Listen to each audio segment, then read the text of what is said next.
ಲಯದಧಿಕಾರವ ಪಡೆದವನೈಸೆ ನಾನು ಸುಡುವೆನು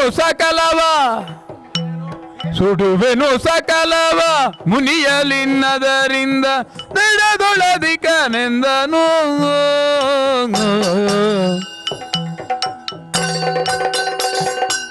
ಮೃಡನೆಂದನಾಕ್ಷಣ ಲಯದಧಿಕಾರವ ಪಡೆದವನೈಸೆ ನಾನು ಆ ಆ ಆ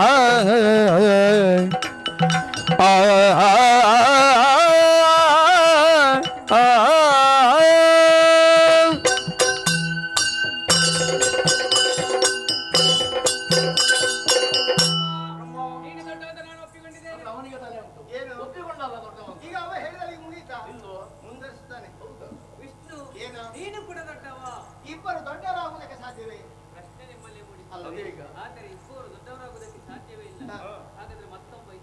ನಿನ್ನನ್ನು ಬಿಟ್ಟರೆ ಬೇರೆ ಯಾರಿದ್ದಾರೆ? ಆಗದಿಂದಲೇ ನೋಡ್ತಾ ಇದ್ದೇನೆ. ಅದರಲ್ಲಿ ದೊಡ್ಡವ ನಾನೇ. ಮತ್ತೆ ಬಣ್ಣ ನೋಡಿದೆ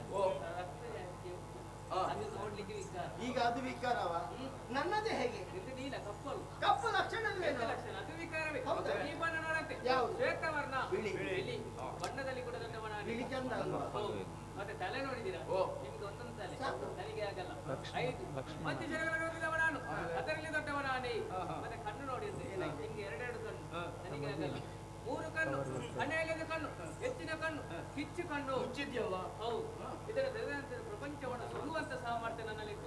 ಬ್ರಹ್ಮ ನೀಡಿ ಯಾವುದನ್ನು ಸೃಷ್ಟಿಸಿ ಅದನ್ನು ಅರಕ್ಷಣದಲ್ಲಿ ಸುಡುವಂತ ಸಾಮರ್ಥ್ಯ ನನ್ನಲ್ಲಿತ್ತು. ಆದ್ದರಿಂದ ನಾನು ದೊಡ್ಡವ, ಇಬ್ಬರು ಒಪ್ಪಿಕೊಳ್ಳಿ. ನೀನು ದೊಡ್ಡವ, ದೊಡ್ಡವ, ಇಲ್ಲಿಗೆ ತೀರ್ಮಾನ ಆಗುವುದಿಲ್ಲ. ಮತ್ತೆ ನೀನು ಲಯಗೊಳಿಸಬೇಕು, ಅವ ಪಾಲಿಸಬೇಕು. ಇಷ್ಟು ಆಗಬೇಕು ಅಂತ ಹೇಳಿದ್ರೆ ಮೊದಲು ಏನಾಗಬೇಕು? ಮೊದಲು ನ ಸೃಜಿಸಲು ಪದುಮಾಕ್ಷ ಪುರೆಯುವಾಗ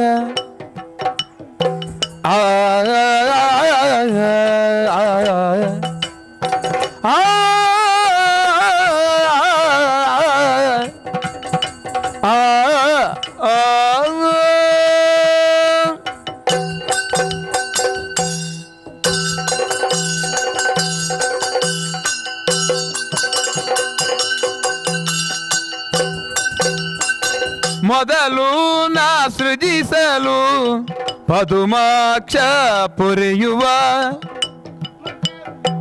ಅದಹರ ಲಯಗೋಳಿ ಪಾಗ ಮೊದಲು ನಾ ಸೃಜಿಸಲು ಪದುಮಾಕ್ಷ ಪುರೆಯುವ ಅದಹರ ಲಯಗೋಳಿ ಬಾ ಅಧಿಕ ನಾನದರಿಯುವುದ ಅಧಿಕ ನಾನದರಿಯುವುದ ಮೂವರೋಳೆಂದನ ವಿಧಿಯು ಮದವ ಬಿಡದೆ ಮೊದಲು ನಾ ಸೃಜಿಸಲು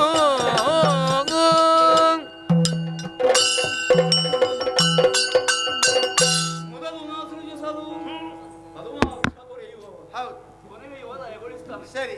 ಹಾಗೆ ಮೊದಲನೆಯ ಕೆಲಸ ನಂದದ್ದು. ಹೌದೇ? ಪ್ರಥಮ ಹಂತದಲ್ಲಿ ನಾನಿದ್ದೇನೆ.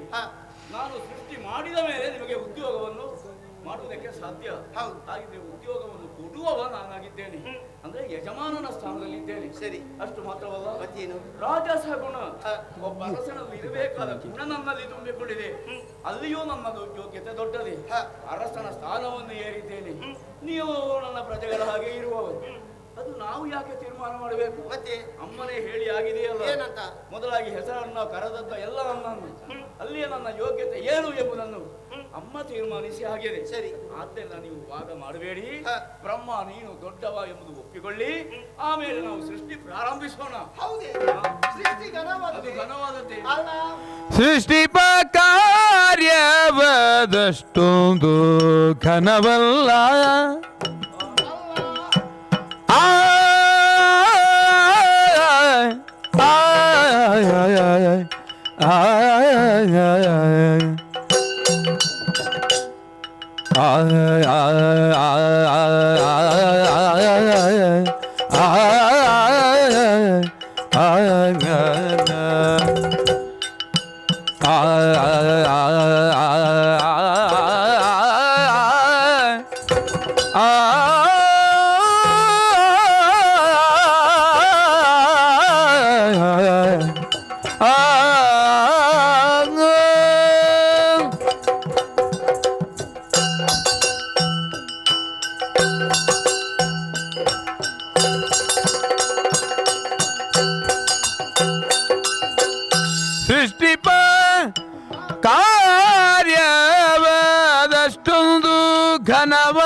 ಕೆಟ್ಟು ಹೋಗದ ತೆರದಿ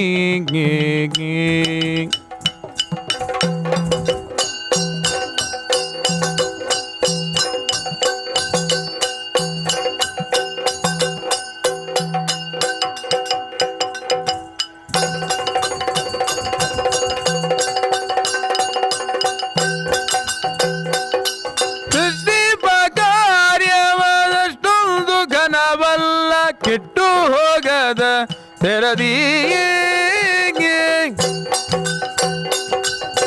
ಕೊಟ್ಟು ಬೇಕಾದುದ ಪೊರೆಯುವ ಹದನವೇ ಕೊಟ್ಟು ಬೇಕಾದುದ ಪೊರೆಯುವ ಹದನವೇ ಶ್ರೇಷ್ಠವೆಂದುರೆದ ಹರಿ ಶ್ರೇಷ್ಠವೆಂದುರೆದ ಹರಿ ಆಯ್ ಆಯ್ ಆಯ್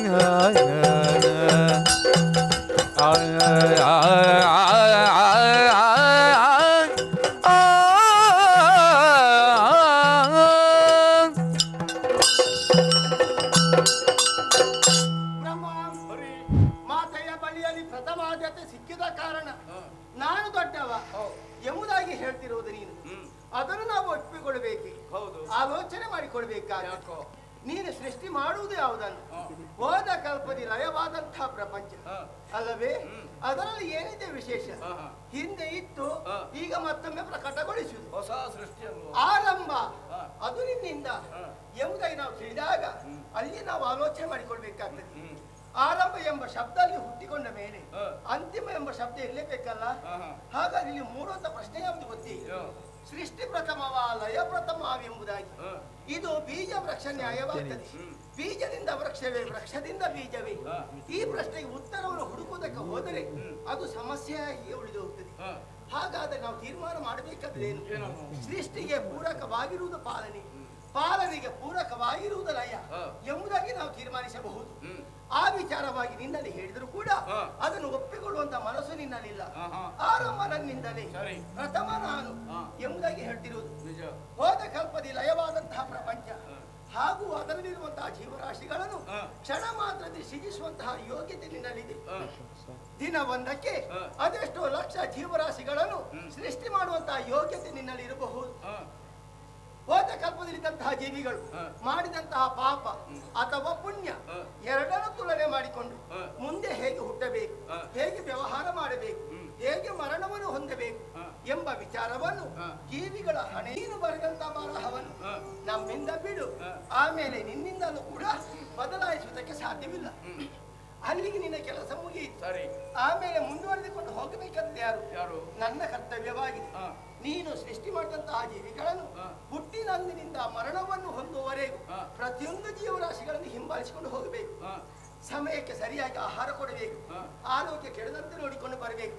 ಜೀವಿಗಳ ಜೀವನವನ್ನು ರೂಪಿಸುವುದಕ್ಕಾಗಿ ಎಲ್ಲರನ್ನು ಗಮನ ಹರಿಸಬೇಕಾದದು ಪಾಲನಕರ್ತನ ಅಂತ ನನ್ನ ಕರ್ತವ್ಯ. 1-2 ದಿನಗಳ ಕೆಲಸವಲ್ಲ, ಜೀವಿಗಳ ಆಯುಷದವರೆಗೂ ಎಲ್ಲರನ್ನು ಅಲ್ಲಿ ಹಿಂಬಾಲಿಸಿಕೊಂಡು ಹೋಗಬೇಕು. ಇದು ದೀರ್ಘವಾದ ಹಾಗೆಲ್ಲ ಅದು ಕ್ಷಣಿಕ. ನಮ್ಮ ಉದ್ಯೋಗದ ವಿಚಾರದಲ್ಲಿ ಆಲೋಚನೆ ಮಾಡಿದಾಗ ದೀರ್ಘವಾದಂತ ಉದ್ಯೋಗ ನನ್ನದಾದ ಕಾರಣ ನಾನು ಹಿರಿಯವ ಎಂಬುದಾಗಿ ತೀರ್ಮಾನಿಸಬಹುದು. ಮತ್ತೆ ಎಲ್ಲ ಜೀವರಾಶಿಗಳ ಸೃಷ್ಟಿಗೆ ಕಾರಣಕರ್ತ ನೀನು. ಒಂದು ಮಗುವಿನ ಜನ್ಮಕ್ಕೆ ತಂದೆ ಕಾರಣನಾದ್ರೆ ಸಾಲದು, ತನ್ನ ಮಗುವು ಯಾವ ರೀತಿ ಬದುಕಬೇಕು ಎಂಬುದಾಗಿ ಸದಾಕಾಲ ಚಿಂತನೆ ಮಾಡಬೇಕಾದ್ದು ಮಾತೆಯಾದವಳ ಕರ್ತವ್ಯವಾಗಿದೆ.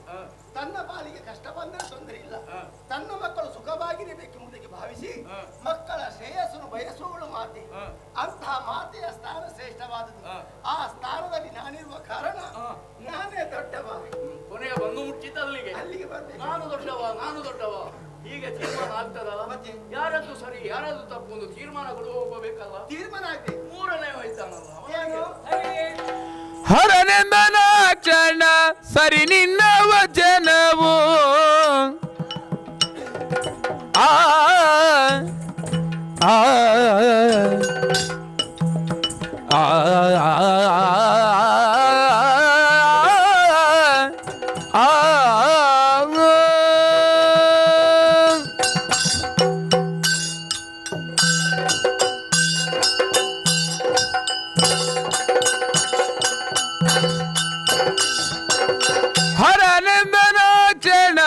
ಸರಿ ನಿನ್ನ ವಚನವು ಪೊರೆಯುವಾತನೇ ಶ್ರೇಷ್ಠನು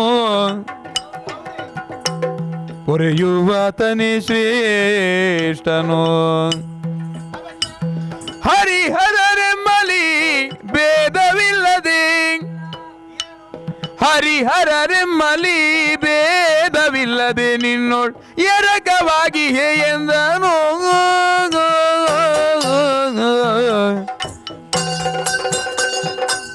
ಹರನೆಂದನಾಕ್ಷೇಣ ಸರಿ ನಿನ್ನ ವಚನವು ಹೊರೆಯುವಾತನೇ ಶ್ರೇಷ್ಠನು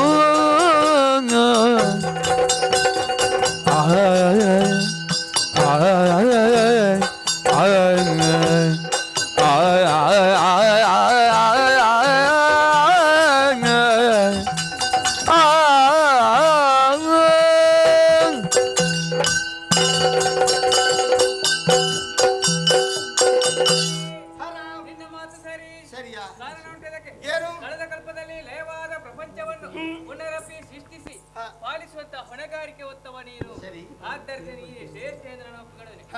ಯಾಕೆ ನೋಡು, ಯಾಕೆ? ಬ್ರಹ್ಮನ ಸೃಷ್ಟಿ ಅರಕ್ಷಣ, ನನ್ನ ಲಯದಾಧಿಕಾರ ಅರಕ್ಷಣ, ನಿನ್ನ ಪಾಲನಾ ಕಾರ್ಯ ದೀರ್ಘವಾದದ್ದು. ಆದ್ದರಿಂದ ನೀನೇ ಶ್ರೇಷ್ಠ ಎಂದು ನಾನು ಒಪ್ಪಿಕೊಳ್ಳುತ್ತೇನೆ. ಅಷ್ಟೇ ಅಲ್ಲ, ಮುಂದಕ್ಕೆ ಹರಿಹರಲ್ಲಿ ಭೇದವಿಲ್ಲ, ಇದು ಪ್ರಪಂಚ ಮುಗಿಗೆ ನಿಲ್ಲಬೇಕು. ಆದ್ದರಿಂದ ನಾನು ನಿನ್ನೆಲ್ಲ ಜ್ಞಾನೇಶ್ವರ ನೀನು ಎಂಬುದನ್ನು ತಿಳಿದುಕೊಂಡು ನಮ್ಮ ಇರುವರ ವಾದವನ್ನು ಆಲಿಸಂತಹ ನೀನು ವಾದವನ್ನು ಮಾಡುವುದಕ್ಕೆ ಮನ ಮಾಡದೆ ನನ್ನ ಶ್ರೇಷ್ಠತ್ವವನ್ನು ತಿಳಿದುಕೊಂಡು ಬ್ರಹ್ಮನಿಗೆ ಅರ್ಥ ಮಾಡಿಸಬೇಕೆಂಬ ಉದ್ದೇಶದಿಂದ ನನ್ನಲ್ಲಿ ಐಕ್ಯನಾಗುವ ಮನ ಮಾಡಿದೆಯಾ? ಖಂಡಿತ ಅವಕಾಶವನ್ನು ಮಾಡಿಕೊಡ್ತೇನೆ. ಬಾ ಸೇರಿಕೋ. ದಾರಿ ತೋರಿಸು.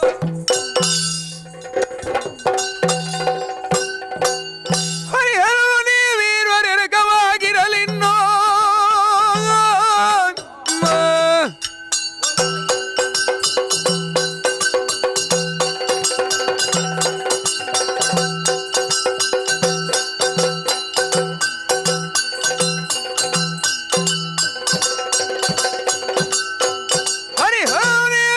ಹರಿಹರನಿರುವುದೆರಗವಾಗಿರಲಿನ್ನು ಇರುವುದೇ ಭೀತಿ ಮನದೊಳಗೆ ಹಿರಿತನವ ನೀಕ್ಷಣವೇ ಪರಿಕಿಸುವ ಬಗೆಗಾಗಿ ದುರಗೈವ ನಾವು ನಮ್ಮೊಳಗೆ ಹರಿಹರರು ನೀವು ಎರಕವಾದಿರೇ ಅವ ನಿನ್ನಲ್ಲಿ ಸೇರಿಕೊಂಡಲ್ಲ. ನನ್ನ ಶ್ರೇಷ್ಠತ್ವವನ್ನು ತಿಳಿದುಕೊಂಡ ಹಾಗಿದ್ರೆ ನಿನಗೆ ಬಹುಮತ. ಹರನ ಬೆಂಬಲ ನನಗೆ ಸಿಕ್ಕಿತಲ್ಲ. ನೀವು ಇಬ್ಬರಾದಿರಿ, ನೀನು ಒಬ್ಬನಾಗಿದೆಯಲ್ಲ, ನಾನು ಒಬ್ಬನೇ. ನಿನ್ನಿಂದ ಏನಾದೀತು? ಏನಾದೀತು? ನಾನು ಹೇಳಿಕೊಳ್ತೇನಾ? ಇಬ್ಬರಲ್ಲ, ನೀವು 100 ಮಂದಿ ಒಟ್ಟಾದಕ್ಕೆ ಬಂದ್ರು ಹೆದರುವ ಬ್ರಹ್ಮ ಯಾವತ್ತೂ ಅಲ್ಲ. ಹೌದಾ? ಗೊತ್ತಾಯ್ತಲ್ಲ? ಹಾಗಿದ್ರೆ ನಾನು ದೊಡ್ಡ ಮತ, ನೀನು ಒಪ್ಪಿಕೊಳ್ಳುವುದಿಲ್ಲ. ನಾನು ಒಪ್ಪಿಕೊಳ್ಳುವುದು ನಿನ್ನನ್ನು ಒಪ್ಪಿಸುವುದು ಹೇಗೆ ಅಂತ ನನಗೆ ಗೊತ್ತುಂಟು. ಹೇಗೆ? ನೀನು ಬಾಯಿ ಮಾತು. ಯಾಕೆ? ಕೈಯ ಮೂಲಕ ಕೈ? ನಿನ್ನ ಬೆನ್ನಿಗೆ 2 ಬಿಗಿದಾವಾಗ ಹಾ. ನೀನು ದೊಡ್ಡ ಮಾತ, ನೀನು ಒಪ್ಪಿಕೊಳ್ತಿ. ಬಾ. ಹೋರಾಟ ಇನ್ನು ಕೈಯಲ್ಲಿ ನನಗೂ ನಿನಗೂ ಹಾ. ಸರಿಯಲ್ಲ? ವಾದದಿ ಫಲವಿಲ್ಲ ಶೋಧನೆಯಿಂದಲೇ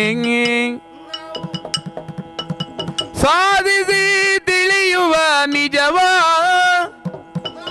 ಸಾಧಿಸಿ ತಿಳಿಯುವ ನಿಜವಾ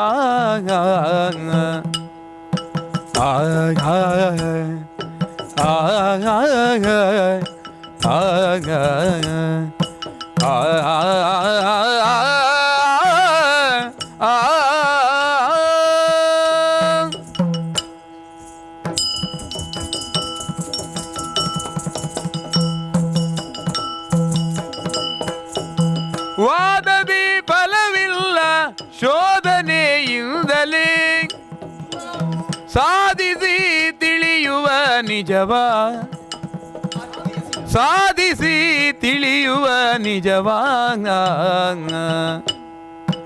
ವಾದದಿ ಫಲವಿಲ್ಲ ಶೋಧನೆಯಿಂದಲೇ ಸಾಧಿಸಿ ತಿಳಿಯುವ ನಿಜವಾ ಹೋದ ಕಲ್ಪದಿ ಲಯವಾದ ಪ್ರಪಂಚವು ಐದಿ ಪರದಿ ನೆಲೆಸಿರುವ ಹೋದ ಕಲ್ಪದಿ ಲಯವಾದ ಪ್ರಪಂಚವು ಐದಿ ಪರದಿ ನೆಲೆಸಿರುವ ವಾದದಿ ಫಲವಿಲ್ಲ ಶೋಧನೆಯಿಂದಲಿಗೆ ಸಾಧಿಸಿ ತಿಳಿಯುವ ನಿಜವಾ ನಿಜವಾ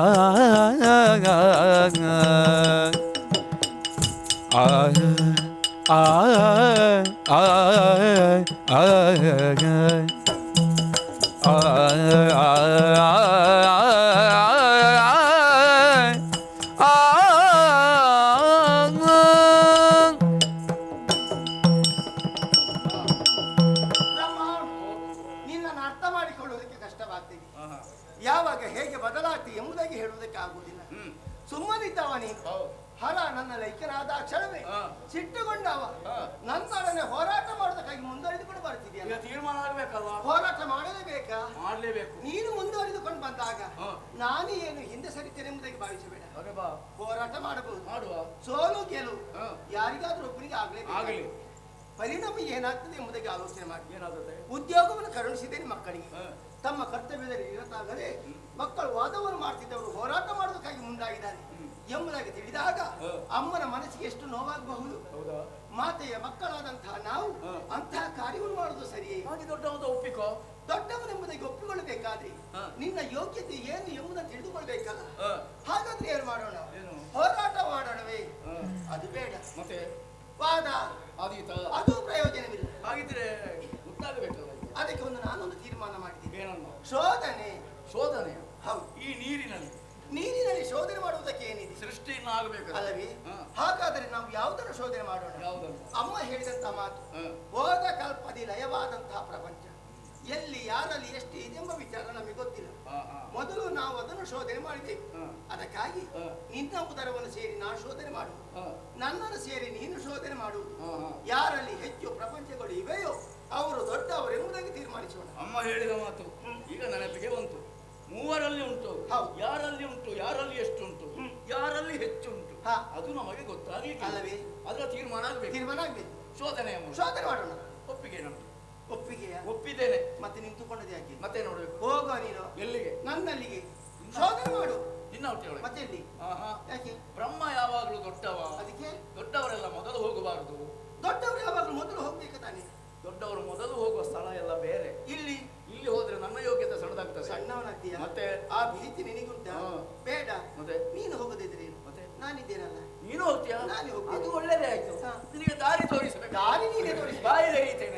ಹೋಗೋಣ.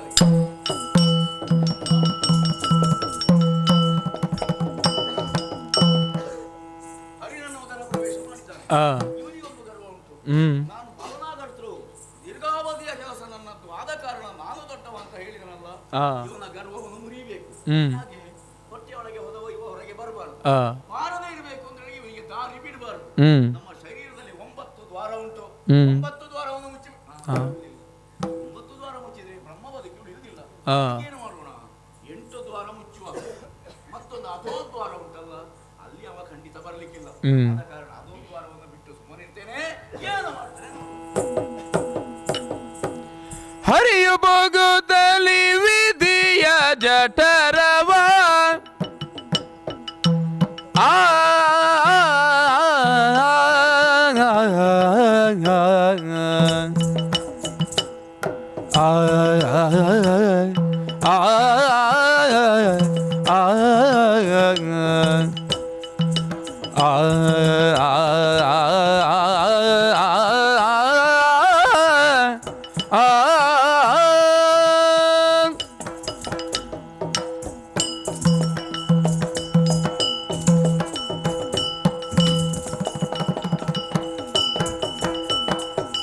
ಹರಿಯು ಬಗುದಲಿ ವಿಧಿಯ ಜಠರವ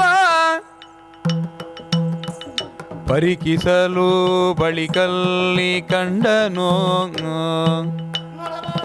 ಸರಿದ ಕಲ್ಪದಿ ಪ್ರಳಯ ಹೊಂದಿದ ಧರೆಗಳೆಲ್ಲ ಸರಿದ ಕಲ್ಪದಿ ಪ್ರಳಯ ಹೊಂದಿದ ಧರೆಗಳೆಲ್ಲ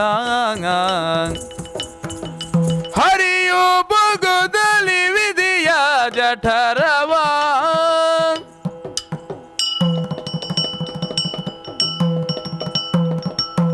ಶೋಧನೆ ಮಾಡೋಣ ಎಂಬುದಾಗಿ ಬ್ರಹ್ಮನ ಮನಸ್ಸನ್ನು ಒಲಿಸಿಕೊಂಡು ಅವನ ಬಾಯಿಯ ಮೂಲಕ ಅವನ ಉದರವನ್ನು ಸೇರಿದ.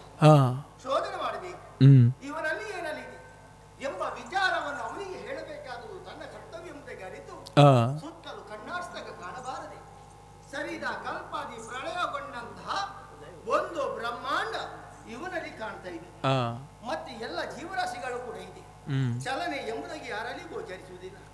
ಎಲ್ಲ ನಿರ್ಜೀವವಾಗಿ ಅಲ್ಲಲ್ಲಲ್ಲಿ ಬಿದ್ದುಕೊಂಡಿದೆ. ಆ ಕಡೆಗೆ ನೋಡಿದರೆ ಬ್ರಹ್ಮರಿದ್ದಾರೆ, ಈ ಕಡೆಯಲ್ಲಿ ನೋಡಿದರೆ ಶಿವನಿದ್ದಾರೆ. ನನ್ನ ಹಾಗೆ ಇರುವವರು ಯಾರಾದರೂ ಒಬ್ಬರಿದ್ದಾರೆ ಅಂತ ಸುತ್ತಲೂ ನೋಡಿದರೆ ಎಲ್ಲಿಯೂ ಕಾಣುವುದಿಲ್ಲ. ಹಾಗಾದ್ರೆ ಈ ಬ್ರಹ್ಮನ ಉದರದಲ್ಲಿ ಇರುವುದು ಇಷ್ಟೇ ಎಂಬ ಸಂಶಯ ಮನವನ್ನು ಕಾಡಿದೆ. ಶೋಧನೆ ಮಾಡುವುದಕ್ಕೆ ಬಂದ ಮೇಲೆ ಸರಿಯಾಗಿ ಶೋಧನೆ ಮಾಡಬೇಕು, ಮುಂದೆ ಏನಿರಬಹುದು ಎಂಬ ಕುತೂಹಲದಿಂದ ಹುಡುಕಾಡ್ತಾ ಮುಂದೆ ಹೋದಾಗ ಆಶ್ಚರ್ಯ, ಬಂಗಾರವನ್ನು ಕಂಡೆ. ಇದಾದ್ರೂ ಇದೆಯಲ್ಲ ಎಂಬ ಸಂತೋಷದಿಂದ ಹತ್ತಿರ ಹೋಗಿ ಮುಟ್ಟಿ ನೋಡಿದಾಗ ಕಾಣ್ತಿರುವುದು ಏನು? ಅದು ಬಂಗಾರದ ಗಟ್ಟಿಯೂ ಅಲ್ಲ, ಬೆಟ್ಟವೂ ಅಲ್ಲ. ನಾನು ನೋಡಿದ ಬಣ್ಣ ಮಾತ್ರ. ಇವನಲ್ಲಿ ಯಾವ ಕಡೆಯಲ್ಲಿ ನೋಡಿದ್ರು ಕೂಡ ಇವನ ಗರ್ಭವು ಬಂಗಾರಮಯವಾಗಿ ಗೋಚರಿಸುತ್ತಾ ಇದೆ. ಇವ ಕನಕ ಗರ್ಭನೆಂಬುದರಲ್ಲಿ ಸಂಶಯವಿಲ್ಲ. ಈ ವಿಚಾರವನ್ನು ಅವನಿಗೆ ಹೇಳಬೇಕು. ದಾರಿಯಲ್ಲಿದೆ ಎಂಬುದಾಗಿ ಹುಡುಕಾಡುತ್ತಾ ಆ ಕಡೆಗೆ ಹೋದರೆ ದಾರಿ ಗೋಚರಿಸುವುದಿಲ್ಲ, ಈ ಕಡೆಗೆ ಹೋದರೆ ಇಲ್ಲಿ ಕೂಡ ದಾರಿ ಕಾಣುವುದಿಲ್ಲ. ಮೇಲಕ್ಕೆ ಸುತ್ತ ತುದಿಯವರೆಗೆ ಹೋದರೆ ಅಲ್ಲಿ ಕೂಡ ದಾರಿ ಗೋಚರಿಸುವುದಿಲ್ಲ. ಹಾಗೆ ಕೆಳಗಿಳಿದು ಬಂದಾಗ ಅಲ್ಲಿ ಒಂದು ದಾರಿ ಕಾಣುತ್ತಾ ಇದೆ, ಅದೋ ದ್ವಾರ. ಯಾಕೆ ಹೀಗೆ ಮಾಡಿದ? ಶರೀರದಲ್ಲಿರುವಂತಹ ನಮ್ಮ ದ್ವಾರಗಳಲ್ಲಿ 8 ಬಂಧಿಸಿ ಒಂದನ್ನು ತೆರೆದಿರಿಸಿದಾನೆ. ಯಾಕೆ?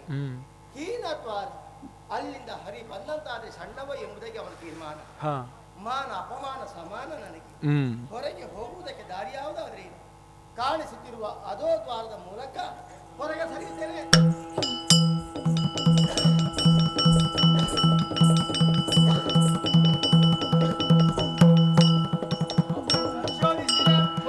ಶೋಧಿಸಿದೆನು ನಿನ್ನುದರವ ಆ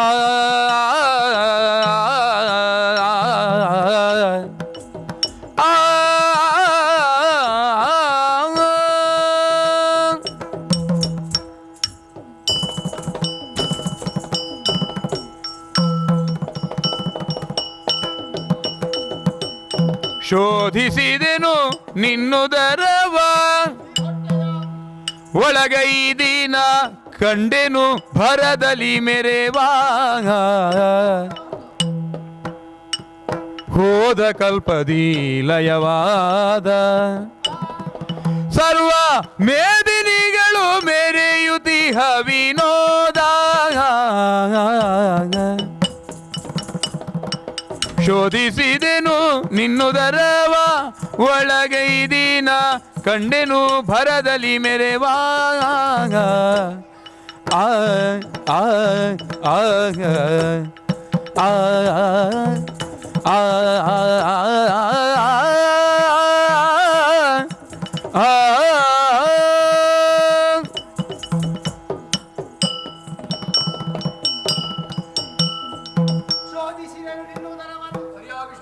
ಸರಿಯಾಗಿ ನೋಡಿದೆ. ಏನೆಲ್ಲ ವಿಶೇಷ? ಹೋದ ಕಲ್ಪನೆಗೊಂಡಂತ ಒಂದು ಬ್ರಹ್ಮಾಂಡ ಅಲ್ಲಿ.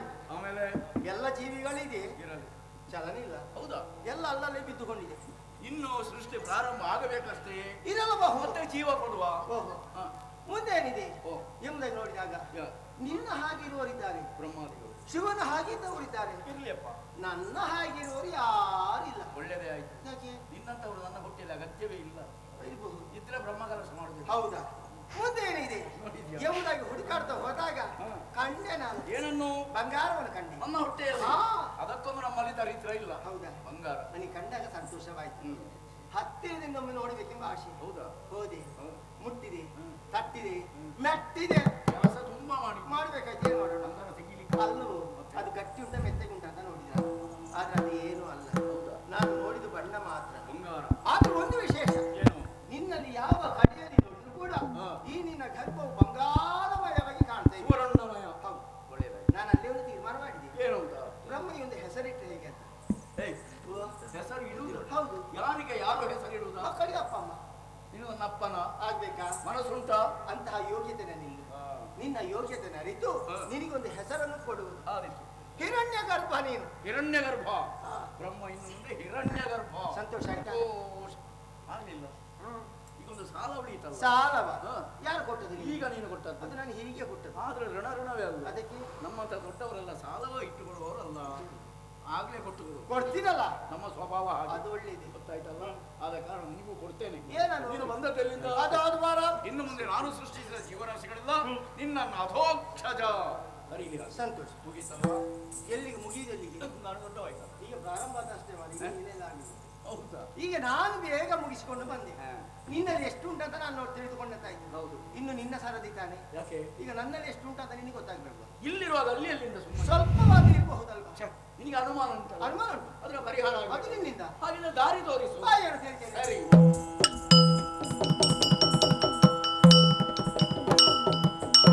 ತಾನು ತಾನೆಂಬ ಹಂಬುಗಳ ತಲೆಗಡೆಗೆ ಹೋಗಿ ಹಾ ಮೊದಲು ಅದನ್ನು ಇಳಿಸಬೇಕು. ಹ್ಮ್ ಆಮೇಲೆ ನನ್ನ ಯೋಗ್ಯತೆ ಏನು ಎಂಬುದು ಅವನಿಗೆ ಅಲ್ಲಿ ಅರ್ಥವಾಗಬೇಕು. ಹ್ಮ್ ಅದಕ್ಕಾಗಿ ನಾವು ಆ ದ್ವಾರಗಳನ್ನು ಬಂಧಿಸಿ ಸುಮ್ಮನೆ ಕುಳಿತುಕೊಂಡು ಸುರದ ವೈಶರುವದಿ ಹರಿಯ ಜಠರವ ಪುಗುತಲಿಂಗಿ ಪರಿಕಿಸಿ ಕಂಡನೋ ಪರಿಕಿಸಿ ಕಂಡನೋ ಸರಿದ ಕಲ್ಪಗಳಲ್ಲಿ ಮರಿಗುಳ್ಳ ಧರಣಿ ಎಲ್ಲವನು ಸರಿದ ಕಲ್ಪಗಳಲ್ಲಿ ಮರಿಗುಳ್ಳ ಧರಣಿ ಎಲ್ಲವನು ಸುರತ ವೈಶ್ಯರು ಕೇಳಿ ಪರಮೇಶ್ವರಿಗರುವದಿಗೆ ಹೊರಗೆ ಹೊರ ಪ್ರವೇಶ ಮಾಡಿದೆ. ಏನು ವಿಶೇಷ ಉಂಟು ಅಂತ ಪರೀಕ್ಷಿಸಿ ನೋಡುವಾಗ ಏನು ಪ್ರಕಾಶ, ಏನು ಕೋಟಿ ಸೂರ್ಯ ಪ್ರಭೆಯುವನ ಹೊಟ್ಟೆಯಲ್ಲಿ ಕಣ್ಣು ಬಿಡುವುದಕ್ಕೆ ಆಗುವುದಿಲ್ಲ ಬೆಳಕಿನಲ್ಲಿ. ಅಷ್ಟು ಮಾತ್ರವಲ್ಲ, ಹಿಂದೆ ಲಯವಾದಂತಹ ಸರ್ವ ಪ್ರಪಂಚ ಇವನ ಉದರದಲ್ಲಿ ಸಮಸ್ತ ಜೀವರಾಶಿಗಳು ಇದ್ದಾರೆ. ಸುರನರ, ಕಿನ್ನರ, ವಿಪುರುಷ, ಉರಗ, ಸಿದ್ಧ, ಸಾಧ್ಯರೆಲ್ಲವರೂ ಏನು ಗೋಚರಿಸ್ತಾ ಇದ್ದಾರೆ. ನವ ಬ್ರಹ್ಮರಾಷ್ಟ್ರ ವಸುಗಳು ದ್ವಾದಶ ಆದಿತ್ಯ ಎಲ್ಲ. ಆದರೆ ಒಂದು ಮಾತು ಹೇಳಿದ, ನಿನ್ನ ಹೊಟ್ಟೆಯಲ್ಲಿ ಇದ್ದದಕ್ಕೆ ಜೀವ ಇಲ್ಲ.